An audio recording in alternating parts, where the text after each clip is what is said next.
On Everest, every decision matters. Weather, terrain, and oxygen scarcity leave no room for error. Even experienced climbers can face danger when trust between partners breaks down. In this episode, we explore 5 incidents where the mountain itself wasn't the greatest threat. It was March 15th, 2014. High on Denali's north face, above base camp, 3 climbers prepared for a summit push intended as a final proving ground before an eventual Everest attempt. Wind and blowing snow erased the horizon as conditions deteriorated. What none of them understood yet was that the most dangerous factor on the mountain would not be altitude or weather, but the breakdown of trust between rope partners. Marvin Akai was 34, a software engineer from Portland who had spent 2 years training for this expedition. Known among his climbing group for meticulous preparation and conservative decision-making, he had completed successful ascents of Mount Rainier and Mount Whitney. He viewed Denali as a necessary step toward higher altitude objectives. He possessed intermediate mountaineering skills, but lacked high-altitude experience above 16,000 feet. His decision to trust expedition leader Craig Mulloch with route finding and safety protocols would prove fatal. The terrain was defined by steep ice walls and exposed granite faces, with sections of unstable rock throughout. Temperatures remained brutally cold, while sustained winds drove the effective chill far lower. Visibility shifted constantly as blowing snow narrowed sight lines to a few dozen yards at best. Dawn was still approaching, offering only faint natural light. At extreme altitude, the thin air sharply reduced available oxygen, degrading judgment and physical strength. Under these conditions, survival depended on absolute trust between rope partners and clear, error-free communication. Weather reports indicated a narrow 6-hour window before conditions deteriorated further. Park rangers had posted advisories about increased avalanche risk on the upper mountain. Akai noticed Mulloch making increasingly aggressive route choices, bypassing established safety protocols. Radio check-ins with base camp became sporadic. Mulloch began expressing frustration about Akai's pace, suggesting he was jeopardizing the team's summit chances. Clear tension developed between the climbers as Mulloch pushed for faster movement, despite deteriorating conditions. The third team member, David Park, observed heated exchanges between Mulloch and Akai regarding route selection and timing. Mulloch repeatedly checked his watch and made comments about missing their weather window due to Akai's conservative approach. At 19,200 feet on the Messner Couloir, Mulloch positioned himself as lead climber, with Akai second on the rope. A third team member climbed roughly 150 feet below them. Mulloch reached a technical ice section that required careful belay management. Akai called for a rest stop after reporting symptoms consistent with altitude sickness.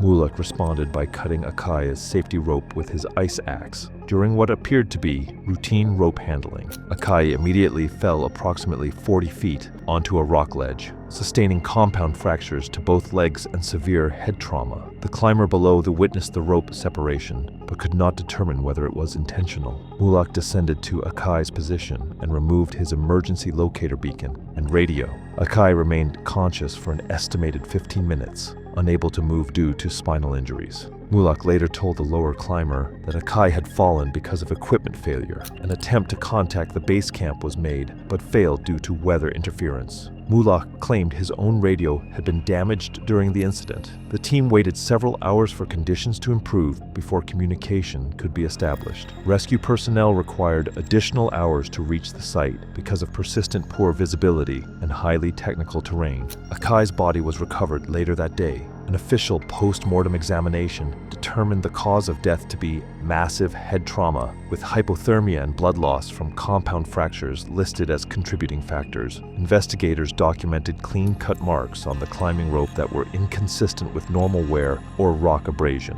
Mulloch maintained that the rope failure resulted from a manufacturing defect. Testimony from the remaining climber proved inconclusive regarding intent. A brief media report later described the incident as a fatal climbing accident involving a man from Oregon. No criminal charges were filed due to insufficient evidence of deliberate action. It was September 2015. High on Mount Everest's upper slopes, climbers were already encountering early winter conditions as temperatures dropped sharply and winds intensified. Visibility was limited, and deteriorating weather compressed decision-making timelines. Two climbing partners faced a critical moment that would test not their technical ability, but the ethical boundaries of high-altitude mountaineering. Zantara Carlet, 29, was a physical therapist from Denver with extensive experience on Colorado's highest peaks. She maintained excellent physical conditioning and had completed multiple technical climbs throughout the Rocky Mountains. Everest was her first expedition outside the continental United States and her introduction to extreme altitude climbing. While technically capable, she had limited experience operating in prolonged exposure above the death zone. She chose to climb with Tom Brentry, an experienced guide she met through an online climbing forum. Relying on his claimed history of Himalayan expeditions and his assurances regarding safety and decision-making at altitude, the route above the South Col traversed exposed ridgelines with severe drop-offs and unstable snow. Wind-driven cold created immediate frostbite risk, while cloud cover erased visual reference points, forcing climbers to rely heavily on fixed lines and instruments for navigation. Limited daylight further narrowed safe movement windows. At extreme altitude, reduced oxygen availability accelerated fatigue and impaired judgment. Under these conditions, climbers depended entirely on partner awareness and shared responsibility. Forecasts indicated a major storm system approaching the mountain. Advisories recommended that teams high on Everest delay summit attempts or descend while conditions allowed. Carlet began exhibiting symptoms consistent with high-altitude cerebral edema, including confusion, loss of coordination, and delayed responses. Brentry raised concerns about logistical complications and financial consequences of abandoning the climb. Reports from other teams confirmed worsening conditions across the upper mountain, increasing the risks associated with any delay. Despite Carlet's deteriorating condition, Brentry minimized the severity of her symptoms and continued upward. Her coordination worsened noticeably. She stumbled frequently, had difficulty maintaining balance on the narrow ridges, and struggled to follow even basic instructions. Signs of confusion and disorientation became more evident, yet Brentry documented her condition with notes and photographs rather than adjusting the climb plan. He did not reverse course, later stating that he believed progress toward the summit remained possible, prioritizing ascent over immediate safety. Above the South Col, Carlet collapsed and could no longer continue. Brentry assessed her condition and recognized that she required immediate assistance, as she was now unable to stand or move effectively on her own. Instead of initiating emergency procedures or calling for help, he removed critical survival equipment from Carlet, including navigation devices, supplemental oxygen components, and additional food supplies. She was left exposed at extreme altitude with minimal protection. Brentry then left her position, claiming he was descending to seek assistance while instead continuing toward the summit, leaving her entirely dependent on her remaining gear and own endurance. Carlet remained conscious but largely immobile. Exposure intensified as winds strengthened and temperatures dropped further. With insufficient equipment, she was unable to protect herself from the cold. She endured prolonged exposure before losing consciousness. Brentry reached the summit hours later and descended via an alternate route that avoided passing her location.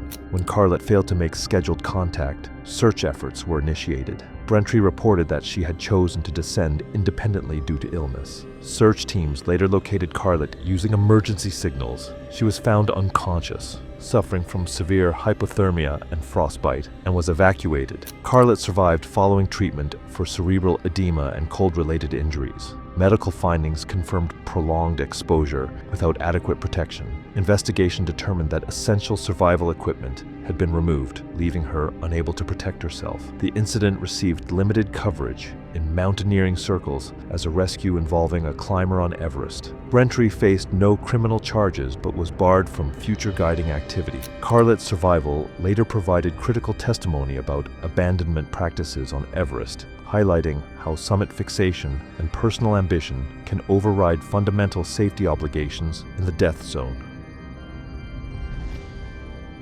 It was June 22, 2016. On Mount Everest's southeast ridge, 3 climbers approached the final summit push amid unstable weather and a narrowing window for ascent. The technical route demanded careful pacing and constant attention to safety, yet decisions made that morning would soon override caution and professional judgment. Caden Lasiniana, 41 was a high school teacher from Missoula who had saved for 3 years to join this expedition. Known for his methodical approach and adherence to climbing protocols, he had completed numerous technical routes in Glacier National Park and the North Cascades. Laciniana's goal was to summit Everest as his most challenging climb to date and as preparation for future high-altitude expeditions. While technically capable, he had limited experience with extreme high-altitude conditions. He elected to join a team led by brothers Jake and Ryan Morrison, based on their advertised experience with Himalayan climbs, a decision that placed him in a vulnerable position on an isolated ridge. The southeast ridge presented mixed rock and ice climbing, with exposure to steep vertical drops and intermittent snow squalls limited visibility to short distances. Wind gusts increased the chill significantly. Extended daylight allowed climbing for much of the day, but thin air at high altitude impaired endurance and cognitive function. Safe travel required deliberate movement, tested anchor points, and continuous monitoring between partners. Forecasts warned of an approaching storm within a day. Rangers and expedition coordinators had issued alerts about increased avalanche and wind hazards at higher elevations. Early in the push, Laciniana observed the Morrison brothers taking increasingly risky lines, bypassing standard anchor testing, and moving rapidly across unstable snow. Radio communication with base camp became intermittent. The brothers repeatedly pressured Laciniana to maintain a faster pace, suggesting delays could jeopardize the expedition's schedule. Tension mounted as Laciniana documented multiple instances of unsafe behavior, including inadequate belay setups and untested anchors. The brothers' emphasis on speed and summit achievement created an environment where protocol was secondary. Laciniana continued to raise concerns about route choices, but his advice was ignored. The team reached what appeared to be the summit in deteriorating visibility, only for Laciniana to realize they were on a false peak approximately 400 feet below the true summit. When Laciniana insisted on continuing to the actual summit, Ryan Morrison struck him with an ice axe handle, causing a severe head laceration and concussion. The brothers then abandoned Laciniana at the false summit, taking his GPS and emergency communication equipment. He remained conscious but disoriented from blood loss and head trauma. Winds increased, visibility dropped to under 100 feet, and temperatures fell further. Attempting to descend alone, Laciniana became lost in whiteout conditions. Laciniana failed to make scheduled radio contact with base camp. The Morrison brothers reported to authorities that Laciniana had chosen to continue solo against their advice. Search and rescue teams were deployed approximately 24 hours later, hampered by severe weather and poor visibility. Laciniana's body was located 3 days after the incident, approximately 600 yards below the false summit, at 27,000 feet. The coroner listed hypothermia as the primary cause of death, with contributing factors of head trauma and prolonged exposure. Investigation concluded that Laciniana had survived the initial assault but succumbed while navigating alone in extreme conditions. Evidence of blunt force trauma to the head was inconsistent with a climbing fall. Coverage in mountaineering publications was minimal, referring to the event as a climber's death on Everest. The Morrison brothers faced no criminal charges due to lack of witnesses, and their claims regarding Laciniana's independent decisions. Subsequent testimony from other climbers revealed a pattern of aggressive and unsafe behavior by the Morrison brothers, highlighting how ambition and summit pressure can compromise safety on remote peaks. Laciniana's death became a reference point for examining ethical failures and the importance of adherence to established protocols in extreme altitude climbing. It was May 14, 2017, on the upper slopes of Mount Everest. The team faced steep ice walls, crevassed glaciers, and minimal shelter from wind and snow. Temperatures were well below zero, with wind chill creating extreme cold during storms. Cloud cover eliminated visual navigation, forcing reliance on GPS and compass. Daylight was limited, and thin air reduced endurance and cognitive function. Before we continue, if you're finding these stories gripping, don't forget to subscribe to the channel and hit the notification bell so you won't miss any of our deep dives into extreme climbing disasters. Amanda Ferry, 36, was a nurse from Burlington who had trained extensively for high-altitude mountaineering. She maintained exceptional physical fitness and had completed climbs of Mount Rainier, Mount Shasta, and Aconcagua. Ferry's goal was to summit Everest as preparation for future Himalayan expeditions. Her technical climbing skills and medical knowledge made her a key asset for expedition safety. She chose to join an international team led by German climber Klaus Weber, trusting his reputation for Himalayan experience and adherence to high-altitude safety practices. The route featured steep ice walls, crevassed glaciers, and minimal shelter from wind and snow. Temperatures were well below zero, with wind chill creating extreme cold during storms. Cloud cover often eliminated visual navigation, forcing reliance on GPS and compass. Daylight was limited at high altitude, and thin air reduced endurance and cognitive function. Safe travel required careful pacing, tested anchor points, and constant partner monitoring. Weather forecasts predicted a multi-day storm approaching the upper mountain. The expedition's supplemental oxygen supplies were already running low due to slower than expected progress. Weber began rationing oxygen more strictly and held private discussions with 2 other team members about distribution. Ferry noticed these meetings and became aware that her supplies could be unfairly allocated. Radio communications with base camp confirmed that no resupply was possible under the approaching storm conditions. Weber began accusing Ferry of using oxygen at a higher rate than others and suggested she descend. Ferry's monitoring of the team's oxygen usage showed her consumption was below average. Weber's warnings escalated into repeated accusations that she was deliberately wasting resources to sabotage the climb. At a high camp rest stop, Ferry discovered her oxygen supply had been tampered with, reducing her flow to unsafe levels. When she confronted Weber, he dismissed her concerns as altitude-related confusion. Inspecting her equipment, Ferry found deliberate damage to her oxygen regulator. Weber and 2 other climbers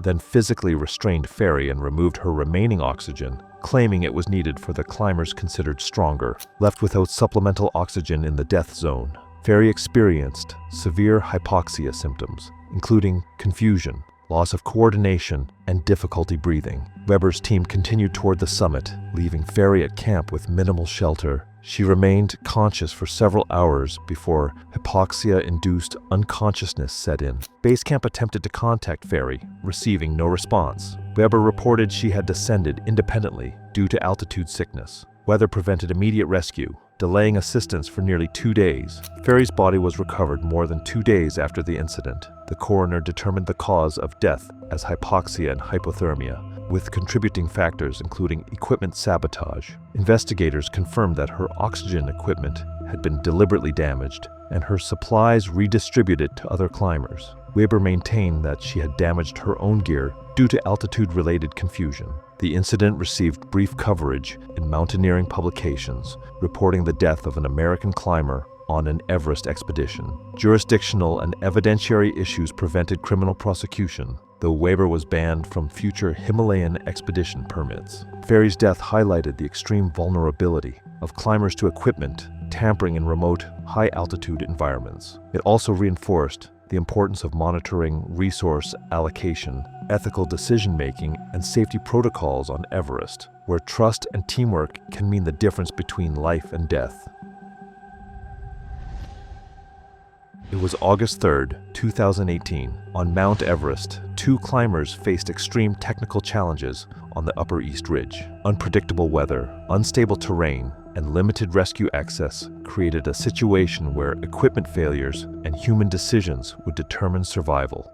Robert Montanez, 38, was an aerospace engineer from Seattle with extensive mountaineering experience throughout the Pacific Northwest. Known for his technical skill and methodical problem-solving, he had completed first ascents on several North Cascades routes. His goal was to summit Everest via a challenging upper ridge route. Testing both his endurance and technical ability, he possessed advanced climbing skills and experience handling complex rescue scenarios. Montanez partnered with longtime climbing companion Michael Thurman based on their history of successful climbs together over the previous 8 years. The terrain combined mixed rock and ice climbing with significant exposure to high-altitude drop-offs and unstable ice sections. Temperatures fluctuated dramatically in short periods, with wind chill creating extreme cold. Visibility could change from clear to near zero within hours, and thin air at extreme altitude reduced physical performance and cognitive function. Safe travel required deliberate movement,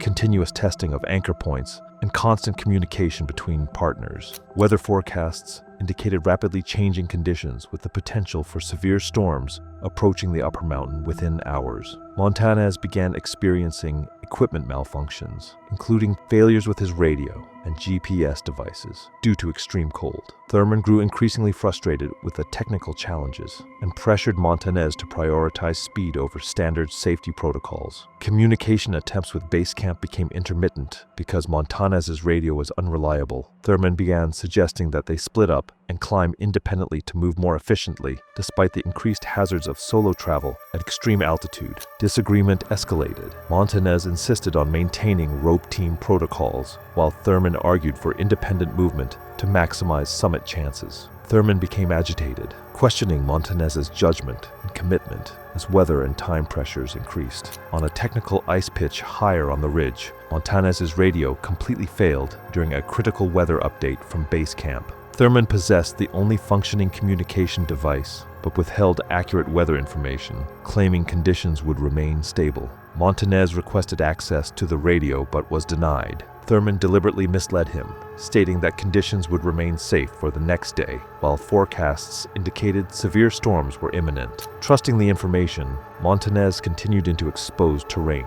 As weather deteriorated, winds intensified, visibility dropped to near zero, and temperatures fell sharply. Thurman descended immediately and reached safety at base camp, leaving Montanez isolated at extreme altitude without communication or functioning equipment. Montanez survived the initial storm, but was unable to navigate descent routes in the worsening conditions. Montanez missed scheduled radio check-ins with base camp. Thurman reported that Montanez had chosen to climb independently, despite warnings. Base camp attempts to contact him failed due to equipment failure, and rescue operations were delayed over a day because of continuing severe weather. Montanez's body was recovered several days later on exposed terrain. The coroner determined the cause of death as hypothermia and exhaustion, with prolonged exposure to extreme weather as contributing factors. Investigators found that Thurman had received accurate weather warnings, but failed to pass them to Montanez. Radio logs confirmed that Thurman had been in contact with base camp during the critical period when Montanez was ascending into dangerous conditions. The incident received minimal coverage in mountaineering publications, noting the death of a Seattle climber on Everest. Thurman faced no legal consequences, but was expelled from multiple mountaineering organizations for violating safety protocols and ethical obligations to a climbing partner.